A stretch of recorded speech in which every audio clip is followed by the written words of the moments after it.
Hey everybody, we're here with a new review for Shazam Fury of the Gods. I'm here with Putty, the Puttyman. His stuff will be in the description. Check him out. Go Mhm. subscribe. Subscribe to this channel. Because you know what? 70% of the people watching this aren't even subscribed. It's not won't be on the screen, but It's believe not me, going to it's be on the there. screen because, everyone does that. It's cliche. Um, it's also a waste of time. But thank you for subscribing now, and we'll start the show. So we're gonna do a review for Shazam: Fury of the Gods. We'll do a quick no spoilers, and then we'll get into a spoiler discussion. I will let you know when it's time for that, so you don't get any spoilers. Or anyways, Putty, did you see Shazam: Fury of the Gods? Well, yes, I did, sir. I actually saw it on Thursday night. Well, that was a waste of your Luckily. Thursday night. Well, I here's the thing. I feel like right now, what do you call it? Stockholm syndrome is set in when it comes to my superhero love, because I actually had fun with this movie, though I saw so many plot holes and so many things I made fun of it but I was like having so much fun that I was able to ignore it. Here's my thing. I compare DC movies to each other so much that when I get something that's actually kind of fun, then I kind of like it. But comparatively, it's still a bad movie. Like, does that make sense? Like, it's hard to explain I don't know, because what I I mean. wouldn't say this is bad. Um, it's it knows what it is. Mhm. This is reminds me of Black Adam. It's a late 90s, early 2000s superhero movie. It knows it was going for that. It only wants to be adventurous and comedic with action. It's not trying to tell you a really good story. It's not trying to have crazy character development. It's just trying to be an entertaining watch. Am I going to give it a high score when we get to the scores? Probably not. But would I say that this is a movie you should avoid? No, I don't understand No. the ratings for it. I would definitely recommend this over Ant-Man. I think Uh-huh. Ant-Man was, mind you, this movie is feels really long, even though Mhm. it's not. It really like stretches out the story. It didn't need to be this long, but like Ant-Man feels like a universe of time when you're in there. Well, I want to say this too. When it comes to Shazam, I feel like the parts that we got that were anything an indication of anything of the whole DCEU in general might have been a little bit entertaining, but I feel like that was again another put in there for a purpose for later, which I don't want to get too more deep into it without having to get into spoilers, if you know what I mean. Yeah, But my point to the whole thing is some of those were actually enjoyable, some of them were not. It was a matter of how this really worked it. Let's just say this, that one part felt just like the first movie because it felt like they were just paying tribute to it, but a longer version of it.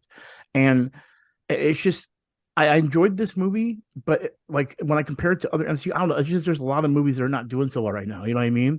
Where I'm actually happy for those movies that are not part of some cinematic universe that are actually more enjoyable. Does that make sense? yeah, Like, yeah. absolutely.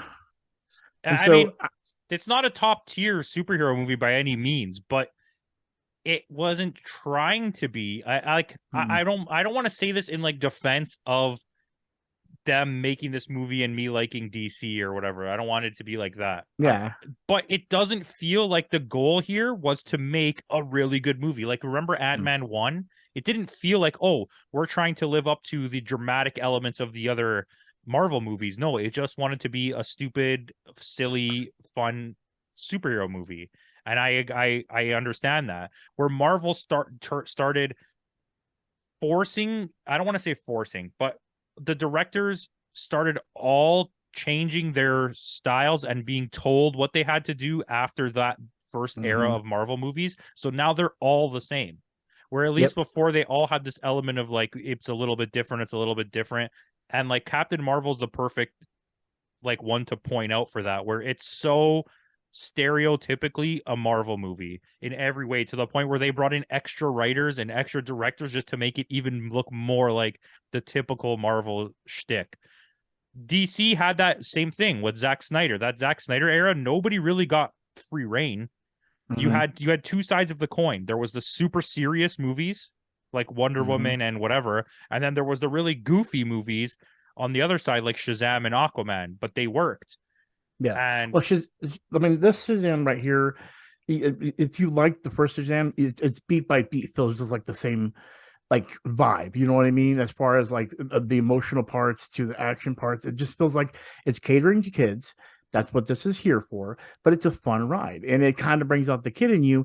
But then, as an adult, I'm looking at little things and going, "Oh, that wouldn't be possible." And it's funny. There's a scene that actually happens. I won't point out till later, but because of that scene, it reminded me of an X-Men movie that actually explained what they would actually do in that scenario. And I was like, no one else is paying attention to that. And it just kind of took me out of the moment. And I'll explain that later when we get to it. But that's my whole point. That's where it's the problem for someone like me, is like nitpicking at little things like that, that I may have noticed that I never noticed before, but I'm starting to notice it more. We'll let you get to your nitpicks later, because I promise all of you people watching that Putty's nitpicks have nothing to do with the quality of the movie and just the fact that he read a comic book once.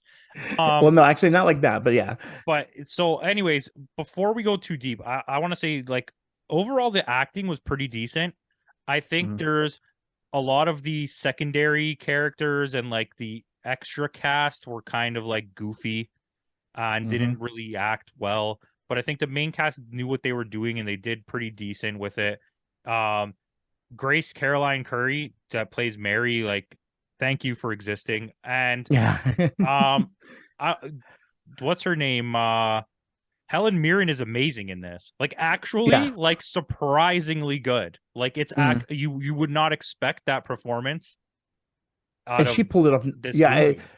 it reminds me of what's her name from Ragnarok. Like it feels like that, like that Yeah, yeah, like older woman. Hella, like Kate Blanchett. Yeah, Yeah, and I like it. agree. It was like a real performance, and you're kind of like Mhm, watching this movie, and then it comes out, and you're like, okay, where's this coming from? I don't understand. Because like mhm, even yeah. Lucy Liu's kind of buying into like the goofiness of the movie, right? But Mhm. Helen Mirren's like full on like super villain. But yeah, I mean, I don't want to go too deep into that. I think the CGI was very hit and miss. Sometimes it was Yeah, amazing and sometimes it was awful. And I don't understand this thing now, especially because the movie got pushed back and went back for like re-editing and reshoots, and it still came out like having these issues. I think I know what scenes you're talking about, and it's funny too because I'm writing down key moments and everything, for when I go to talk about it, and I looked down, looked up, and there was like the whole scene was still going on, but I was writing down like, oh, this is a da da da, and I looked down, look up, and I'm like, oh, that did not look right. Like, and I don't remember, it's like a leg Yeah, from one of it's weird, especially at the end scene. We won't spoil it. At like the finale, there's like you'll see a scene of someone coming across the screen, and you're like, "Wow, that looks really good." And then the camera angle will change, and it's like, "What just happened?" But the suits look good. I think the action scenes were worth it. The jokes were pretty funny. I mean, it's it is what it is. It's a mid tier superhero movie Mhm. that is, so it's not going to make a lot of money, which we'll talk about when we do the podcast. But I'll score first. Okay. Okay, so here's our scores. I'm going to give it a 6.5 out of 10. It's funny you say that because actually I said between a 6 or 7 in my actual review. So because I enjoyed it, but I didn't think it was best. So I'm gonna still stick with 7 just to be nice, just because I did have fun. So Yeah, that's fair. I would say, like, I put this on a similar level as Black Adam, right? I gave Black Adam a 7, I think. But I do think that what Black Adam had going for it was it just constantly had action. Like, whether or not you want to appreciate the quality of the story that wasn't really great, the movie mhm, kept you sucked in because there was always something happening on the screen. In this movie, mhm. there's two chunks. There's like a beginning whole section, a middle section, and an end section. In between those three chunks is just literally nothing. And it feels like the movie's going on forever. But like I said, that still wasn't as bad as Ant-Man in terms of Yeah, how yeah. the way that it felt like you were just dragging out. But anyways, wait, we'll get into And, spoilers. well, So no, but if you I want to say the real okay, quick before okay, you do go. that. That's the other thing too. I've been telling everyone, oh, it's better. At least it's better than Ant Man. It's so weird. I'm using Ant Man as a crutch to say these movies are good only because Ant Man's so bad, and I hate that I'm doing that. But it's just Marvel But you needs have to to have start like thinking. this a barometer of like ranking things, right? Mhm, And in terms of like what the movies are, Black Adam, Ant-Man, and Shazam are very similar in the tone, the way that the movie's executed, the type of cast they have. They're all very similar like that, right? So I but feel like yeah, that's a fair like especially for movies that just came out, right? Like, yeah, I don't want to dig Yeah. too deep backwards and be like, well, do you remember Fantastic Four? Rise of the Silver Surfer? But yeah, so we're opening the floor here for spoilers. 3, 2, 1, it's spoiler time. All right, cool. Hold on. Oh, he's drinking a thing. All right. So We're doing it live. So no, I wanted to add that that was my situation. So I went down the thing, and I love that the director added his own things in there. So I don't know if you noticed it and maybe wondered why. Um, if you remember in the Peter Chris dramas, we're going to start right from the early get go. There's literally the table with Annabelle sitting there, and the director of Annabelle actually directed the movie, so you see the doll in there. It's funny. It's This, funny to cut you off 1 sec. The yeah, guy who directed this, David Sandberg, I believe is his name. yeah. Mhm. He directed 2 really good horror movies, and his whole career leading up to this was as a horror director. Okay. And then now the only other 2 movies he's made other than those 2 horror movies was Shazam and Shazam Fury of the Gods. And I mean, mind you, Shazam, the first one, is not a bad credit on your Yeah. IMDb. It's a pretty good movie, but like Well, this one feels like after everything he's done in his career to get to this point, and then you made this, it kind of feels like a huge step backwards. Yep, yep. Well, that I like that he did key things like that, but I want to go into the one point I was talking about. Remember how I told you I was nitpicking things? Well, the next thing that was nitpicking to me was the whole thing of them using speed to get the people off the bridge. All right. To this day, X-Men Days of Future Past has ruined me when it comes to fast traveling with humans. Because if you remember in the movie, Quicksilver actually says, "What are you?" Magneto says to Quicksilver, "What are you doing?" When he's grabbing the back of the head, and he goes, "Whiplash." And then he runs holding his head. And that made sense to me as someone like, if you're doing super speeds. So now every movie I watch, I'm like, this doesn't make sense to me. So that whole scene where they're bringing in the people fast into the But thing, you I want to was know like, something? You might not have caught this. Captain Everything, or whatever his name was, Every Power, he was doing that. He was holding onto their heads and was he? flying I them. see. I didn't know that, but the When girls oh, you weren't. could see it, and so was the girl. When they were dropping them off, they were dropping them off like this, and then like running away, and then running back. And even like when he flew, he's like, hold on. And he pulled them like in close and flew away. But see, I totally agree with what you're saying, because I thought the exact same thing. I'm like, I'm looking for it to see if they were holding heads, because I'm like, someone's neck is gonna break. But but see, the scene, but they did the far off scene, they weren't. You know what I mean? They were just like, no, I agree. When I you mean, saw it from the faraway scene, you couldn't see it. But when you see it from the close up scene, you could see that they were doing it with their head. Anyways, that's a pretty good catch. I'm not even gonna knock you for that. I think though, the visual element of like the way they use superpowers was really good.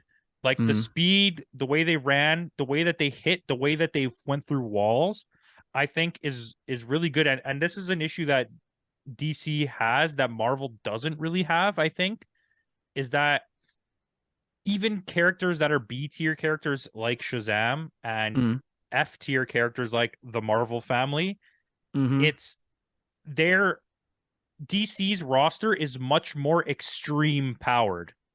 Like, you look at Marvel and you wouldn't have scenes where it's like, I'm punching you and you're going to go through the whole floor into the ground unless it's the Hulk, right? Iron Man, Yeah. Captain America, these people don't have that type of power, right? Maybe Thor kind of does, but like these guys are like extreme. These are like Superman level powered people, right? Wonder Woman is Mm-hmm. as well. So it's like it's hard to depict fight scenes with them without destroying everything around them. Do you know what I Yeah. mean? Because like Well, one punch from them is going to send you across the universe.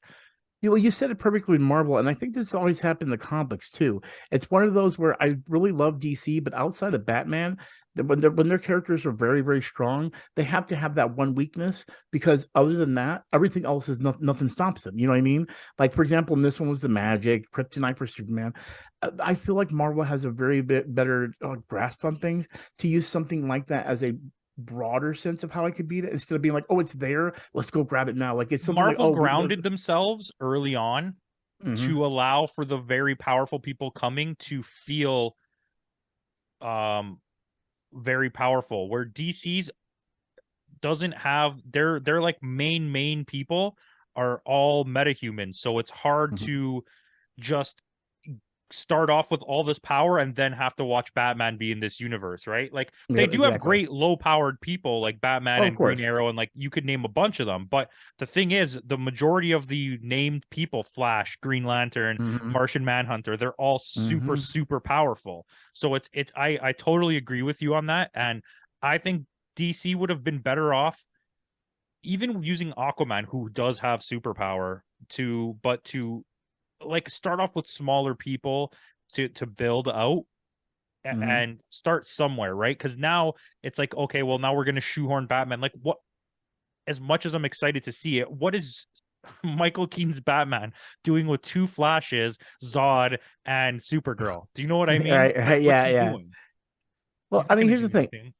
Well, we're gonna lead into it, but like there's such a thing like Avengers is like, oh, we got to have an offshoot because we got too much going on here, and now already DC's starting to have that same frame of mind. We'll definitely get to that later as well because that's gonna be a topic of conversation. Because like I'm going through and I still have everything I've written down as far as Easter eggs, and they added a lot of new stuff in here. You know what I mean?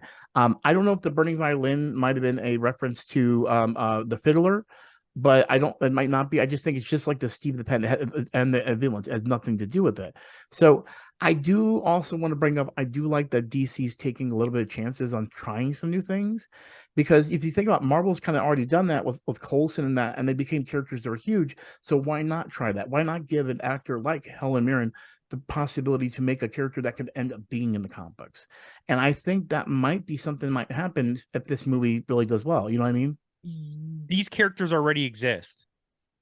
Do they? I thought Yeah, these were. I looked up online. I kept on looking for them. Everyone said these are original characters. they're original characters in the sense of DC. in DC, but they exist in the realm of Greek gods. So this is Well, a thing. yeah, This is a thing where you have to like kind of be accepting of stuff like this, because like with Thor in Marvel and with Wonder Woman exactly. and Shazam in DC, their whole history is already in existence. So Yep. you're whenever you're bringing in these characters, even if they're original, it's not really original. You're just literally pulling someone from like mythology or Well, lore yeah, and applying it. I mean, you could do that, but given the way this movie ends, I feel like that would be hard to do because she's not even really the bad guy. Neither one of those two sisters is the bad guy. true, Really, true. Lucy Liu is the bad guy the whole time. Well, And that's what I'm saying though. But they could always make a nice little storyline with the three sisters and like their whole story path yeah, there too. no, You know that all and that I stuff. think the growth of this movie, the things I liked, I enjoyed about growth. Okay, because there's not a Hmm. lot. It's the constant attempts to like name themselves Hmm. and find out at the end. He's like, "Oh, your name is Shazam," and like, "Oh no, it's Captain Marvel." But Yeah, but this is my see, favorite part. Did you see the part where the guy's like, "Thank you, Captain Marvel," because the and Marvel, yes. that Okay, so literally was the guy who Captain. played Billy Batson from the '70s show, Michael Gray. Wait, no way! I didn't realize it Yes, was he him. was even wearing the shirt that he wears, that red and I didn't pay yellow attention to that. shirt. As soon as I He's heard him like, say, "Yeah, so thank you, Captain Marvel." do you know why I didn't see it? Is because as soon as he said thank you, Captain Marvel, do you know what I did? My nose went straight to my phone and I started typing it out because I was like, as soon as I heard that, I said this is gonna be in there. Because in my first review, I literally was talking about the whole Captain Marvel Shazam thing. And a lot of people don't know it. Clip notes. The Shazam comic book actually we used to be called Captain Marvel, but then there's a whole lawsuit with Marvel Comics and blah blah blah to where now it had to become Shazam. But at the same time, it wasn't even with DC at the time. And okay, that's just offshooting too much. It's too confusing to explain it. But so I when they mean, said, is it? Boston well, Comics had the rights to Shazam, who was Captain Marvel. DC bought it, and then Captain or Marvel didn't like that, so they created a character called Captain Marvel as well. So DC tried to sue them. It didn't mhm. go. Something happened. I don't know if DC won or it didn't go through. But over the span of the next couple of years, DC didn't make any Captain Marvel comics, so they lost the rights to the name. And Marvel kept making Captain Marvel comics, so they gained the right to the name. And now DC, because technically, if that never happened, this movie would be called Captain Marvel. Yep, It yep. would have Which is been. which is really funny too because I watching this, no one said anything when they said Captain Marvel, and I think a lot of people were like, "Why do they call it that? Is that a joke towards Marvel?" And I'm like, "No," but I think that's what's going to happen. This joke is going to go over so many heads that they're thinking it's just a But nod I at think Marvel this is a itself. joke for fans. This is not a joke. Yeah, This is of like course. Marvel does these too sometimes, right? Where you give a Yeah, deep pull and it's like, well, we don't care about the mainstream. And I mean, a lot of this movie doesn't care whether you know any of the lore or not, which I Yeah, appreciate. But at the yeah. same time, this one feels even more directed at children, even though the characters are like years older. So they're in Well, high yeah, school now, like in like the end of their high school years. And they're still like either pandering even more to younger kids now than when the movie was actually acted by younger people. and well, you gotta think that I literally just named it: the burning violin, the fiddler, I mean, the pen. Those are two things that were in there that apparently were not in the books, and as well, they're just for the comedy and variety of that stuff. You know what I mean? Just to add a little fun to it. Uh, but this goes into like the creatures. Like, okay, so we were talking about the special effects: the manticore, the harpies, the cyclops, the minotaurs. All those are all the creatures that came out to the things. Those were the sometimes where the CGI was like, "Ooh, it looks cool," but ooh, ugh. And there's a few times where I look down, look up, and I said, "Oh, what did I just see?" So it was hit or miss when it came to those creatures. So And I for think me, that's what you you're want looking to know for. what mine was? The What's that? dragon. Every time she was on Really? the dragon and you had a wide view of it, it looked amazing. The CGI was so good, but Yeah. every time they zoomed in tight on her face, everything in the background looked like someone drew it with like a marker. See, I didn't even notice that. Oh, And it was wow. bothering me so much because I'm like, how could it possibly be this bad? Because they obviously wanted to save money, so a lot Mm. of the shots of her on the dragon are like zoomed in on her head because it's like we Yeah, do less dragon, but the and I dragon from the literally outside just focused looked on her. amazing, Yes. Yep. especially when Yep. Shazam was fighting it. It looked so good when he was Oh, breaking it. that uppercut was amazing. That was the coolest part of the. I Yeah, loved it. I loved it. even like the stadium when as it was like getting damaged, it looked so good. But Hmm. it's like Hmm. I don't know. There was a lot of like weird situations, but the big issue with this movie is they had a much larger budget, so Yeah. the box office is not going to make back what it wanted. The last movie was made on like for a superhero movie a shoestring budget. Like Hmm. I think I don't remember what it was for sure. I don't know if you know. I think it was like maybe like 85 or 90 million, which is very cheap for a superhero movie. Well, yeah, yeah. But I have This no one was like idea. a $200 million movie. So if this one, they're only tracking 40 million at the box office this week, so that's not very good. Scream made more than that last week. Oh, okay. See, I didn't know it was that bad. Oof. Yeah, Yeah. See, because but see, apparently this week Creed 3 on its third week is still about to make 20 million. And Scream, well, was going to be posted after I say these, so you're going to know the numbers. But Scream is tracking 20 million as well. So to lose $40 million of your box office to two movies that have already been out on your opening weekend, and next week is John Wick, or no, this weekend is John Wick. yeah, this is the weekend of John Wick. Yeah. Yeah, they made a bad choice. They should have waited till next week. But see, the thing I don't understand is why I mean, is it just so many selections? I guess. I mean, it's true. It's made for kids, so I guess a lot of them think I could see it later. I'm not really worried about. It. I'm not in a Well, hurry. there's a solid. It might have legs, right? It could last at the box office for like 2 months. Who knows? But Yeah. because we're about to enter dead season until summer. It's Yeah, that's true. Well, outside of Mario, Mario's probably going to knock a lot of things off there. I feel, but that's another show Mario's gonna altogether. drag at the box office. Mario is gonna go for like 3 months in the box office. I guarantee it. Yeah, They're not yeah. pulling that early. That's gonna stay there. Um, but it's a weird situation because I just don't understand the logic. You pushed it back. You moved all the other movies around, and so supposedly, I don't know if you heard about this. Do you know how the costumes changed? Mhm. So the director said originally this movie was supposed to come out after the events of the Flash movie. So the effect of the events was that the costumes all changed. That was one of the effects that Flash had on this universe. Was like now in this universe, all the costumes are different after whatever happens in the Flash movie. But because they pushed the Flash movie back, that's why this movie went back to remove scenes where it explained things. Apparently, that this was like the thing going around on the internet. So they don't even explain that it just exists. I've never heard them saying anything. I don't remember this being referenced. Wow. Okay.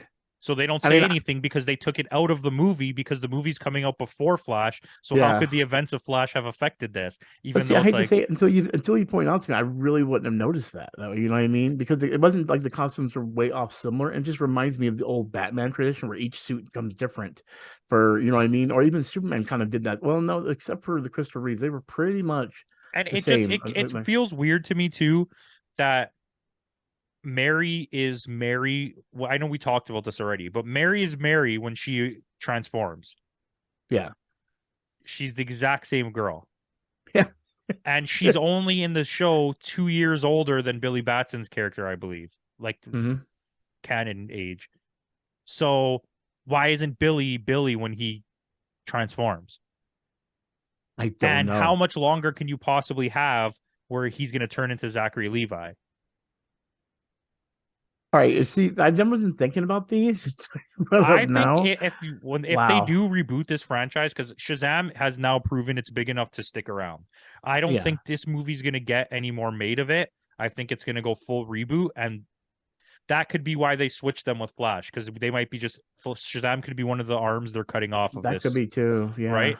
Um, but I think they should make the kids really young, like make them 12 years old, 11 Yeah. years old, So we because you have you can time. make them stay as the adult for the whole movie and the adult can just act childish.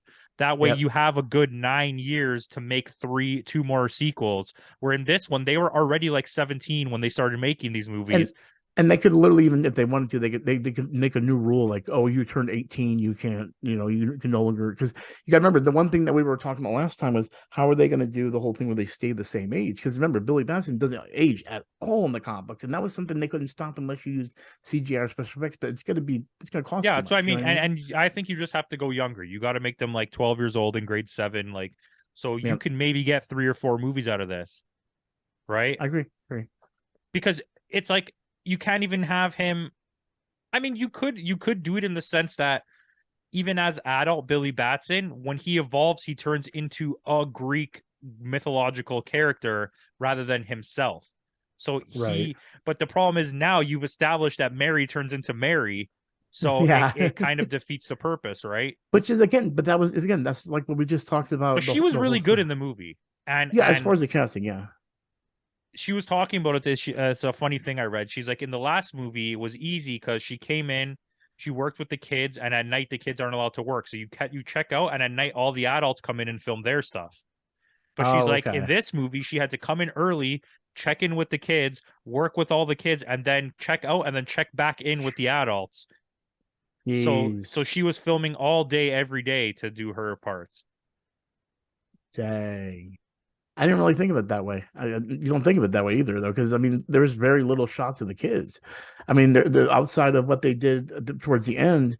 There's a fair amount of time where you're Yeah, not seeing the kids Jack at all. Dylan Grazer or whatever his name is, the one that plays Captain All Powers or whatever his name is. Yeah, yeah. But not Evan. Is it Evan? I can't remember his name. But anyway, but Yeah. Anyways, he's the big ticket name of the kids. Like he's the one that if you were coming to for those characters as hmm actors, that's the one you're coming to see because he's the most popular one of all of them. hmm And it's it's sort of like odd because he does get the most screen time by far, hmm by a Yep. long shot. Because we Yeah, can't yeah. count Mary because Mary is Mary even as Shazam or Miss See, Marvel. What her name's is it Miss? Yeah, it's Miss I Marvel. don't know, but see, like even that situation, him as a character, or the kid that's casted as him, he had a very great charisma to him when it came to the first movie, and I think that's why they depowered him because they wanted this kid to have more time Yeah, as because he's the himself. big ticket actor of the kids. Yeah, That's why yeah, exactly, yeah. you're not I mean, paying he's him the very big bucks to have him be a character the whole time, right? so, but here's the thing. I know we're getting close to the end because we haven't really even adjust the last part of the movie and then the end credits. Um, but just as a whole, when it comes to like the plot, it gets to point A, it gets point B, and it gets there. And that's the fun part about it is I feel like maybe because of all these movies are like we have to connect things. This felt like it kind of stopped at one point until we get to the end credit scene. Then we suddenly are like, oh, now we have to put it all in there. You know what I mean? Because then we got introduced to Wonder Woman. We got introduced to the whole joke about Avengers Society and all those kind of things. Okay, well, hold on before you get to that. Okay. So the Wonder Woman scene was actually pretty good. This is hmm my issue with it. The first time when you see her, it's in a dream, but you don't Yeah. know it right away. So you're wondering, why can't I see her face? They did use a body double. So, and then this was leaked all over the internet about the body double. Then we found out that they used the spoilers from showing the end scene in with Wonder Woman. So if you watch this, immediately what happens is Wonder Woman comes, blah blah blah. She doesn't say a word for like a minute. Mm-mm. So You don't in see her my face, head, I'm nothing. thinking they just CGI'd her face over top of this other person, and she's not going to talk this whole time. So when All she right. finally said something, I was like, "Oh, thank God that they didn't just do that, because that would have been horrible." Yeah, right, right. But it made And you I mean, think that, right? Because she doesn't even like asking her questions, and she doesn't say anything. She's well, just like, I know what the situation here, what they were doing here. They were basically making you think, oh, she's not going to show up for that dream sequence because they wouldn't show her face. And that's exactly what happened to me. When that didn't happen, like, oh, they're not going to put her in there. But then she does show up. So I see why they did that. It was a ploy to trick people's minds to think, we couldn't get her. Sorry. But then all of a sudden it's like, haha, we did well, because for they this did one it with scene. Superman in the other movie, right? Yeah, exactly, exactly. But she does end up talking. If she didn't talk, I would be a lot more upset, because I Yeah, would be I like, got they you. just CGI'd her face over top of someone's face. But I she's agree. there, she talks, she has like a moment. Um, I mean, I kind of like the ending where Billy Batson dies. I thought, wow, this is Hmm. impactful, and this is how they're gonna end this universe. They lied to us; it is actually ending. But then he came back, and I was like, oh, he kind of Yeah, exactly. took away from that whole thing. But anyways, I do like the character of Shazam. He's in my top 5 probably for DC characters. I've always been a big fan of Shazam, but it's okay. So you describe in full detail the end credit scenes. You're talking about the ones after Wonder Woman? Yeah, because that wasn't Okay, even really an end credit scene. I know, I know. Okay, so and you're referring to the mid credit and the end credit. Yeah, mid So credit, end credit. all right, so mid credit scene we finally see, and I can't think of their names right now. I had them from my review, but I don't have them here. We see both of the police officers from Peacemaker show up. And you don't know why they're there, but of course, any Peacemaker fans are like, "Oh my God, they're from Peacemaker." They are actually coming to Shazam himself, who's just playing with his powers, newfound powers he found, just busted around. I'm like, where is he there? That's my thing. I don't understand why he's there in the first place, but again, it's just to set up this. And of course, they come to invite him to what he thinks is Justice League, that ends up being Justice Society, which is a real group in the comic books. It is not really B characters. It always felt like it was New Avengers or something like that. Not really even New Avengers, like just a side, like it was not really Well, the we main meet the one, you know. Justice Society in But it's already Black there Adam. because of Black Adam. Yeah, Yeah. exactly. But I feel like that's what they're setting up now, as we are getting Justice Society, and I feel like it's going to be really different because we're here. This is why I want to talk about it. I feel like that they're going to bring in Peacemaker. Shazam is going to be one of those, and then they might bring in the favorites from Black Adam. For example, It's going to be I all love, three of them. It's going to be yeah, Hawkman. It's going to be whatever her name was, Cyclone, yeah, Cyclone, yep, and what's Adam Smasher. yeah, Adam Smasher, yeah. And that, I think So that'll be it, unless they get Hawk Girl. yeah, that's true. But I mean, the thing is I mean, I don't know how it's going to turn out. I know at least with Shazam's character and Peacemaker, we're going to have some great, interesting, fun dialogue. I think between those two, but I don't know. I mean, does this mean James Gunn's going to take over for Shazam? Because that's the other thing that made me wonder about this I ending. would like Like James I Gunn haven't been Shazam. okay, okay. Because the thing is, I would work and everything, but because I mean, that was the thing you said yourself when you said earlier they're cutting ties. Then why leave this ending? Do you get what I'm saying? I know that there's a lot about this movie that it's kind of like, okay, I don't get this part. Yeah. So that's And I pretty much do how I think feel that about happens a this. lot in the movie as well, where you have to just kind of accept things. Yep. Um, And then, but yeah, I didn't get to hear more. What do you think about the mid credits? You didn't tell me like deep what you thought into the whole thing, and what do you think? I thought both things were unnecessary. Mm. But I didn't hate them. I thought, I was happy. I was like, oh yeah, yeah. Well, I'm guessing saying both. That also brings us back to the end credits. In the end credits of the last movie, we actually got to see Mastermind Caterpillar, and the thing is people were saying, why is he not in the second movie? Well, they kind of joke about that at the end of the movie when him and Dr. Savannah's been waiting for him and says, "Hey, where have you been? It takes time. Do you understand how long it takes me to get from one point?" They make a joke on it. So I don't know if Mastermind Caterpillar is ever going to be a thing now. If they do, James Gunn would be perfect for that. You know what I mean? Am I right or wrong? Yeah. Uh, And I do think that if there is another movie, it's going to be those two.